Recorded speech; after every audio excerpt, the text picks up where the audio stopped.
ఏహే కట్టుడు కష్టం గాని కూలగొట్టుడు ఎంతసేపు అని అంటుంటారు. కానీ కూలగొట్టుడు కూడా అంత అలకగా అయ్యేటి పని ఏం కాదుల్లో. పెద్ద పెద్ద బంగ్లాలనో లేకుంటే ఏమన్నా టవర్లనో కూలగొట్టేటప్పుడు చుట్టుముట్టు చూసుకొని కార్యం ముంగటేసుకోవాలి.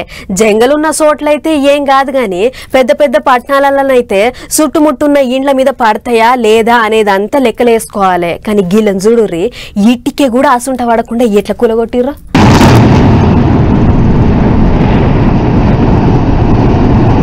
మొగులకు దాకేటంతా ఎత్తున్న 8 కూలింగ్ టవర్లు అందరు చూస్తుండగానే తుప్పుక్కున కూలినాయి. కాదు బాంబులు పెట్టి కూలగొచ్చేలు. దుమ్ము చూడలే, తెల్లటి మబ్బు గమ్మినట్టే ఎట్ట గమ్మిందో.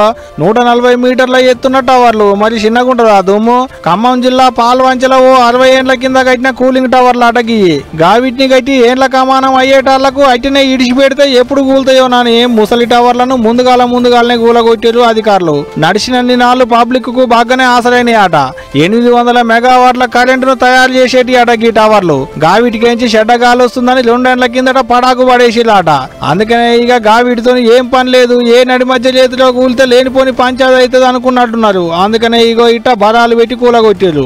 ఇంకో పెద్ద ముచ్చట ఏందంటే గింత కూడా పక్కకు పడకుండా 7 టవర్లను ఆన్నే పడేటట్టు కూలగొట్టిలాట.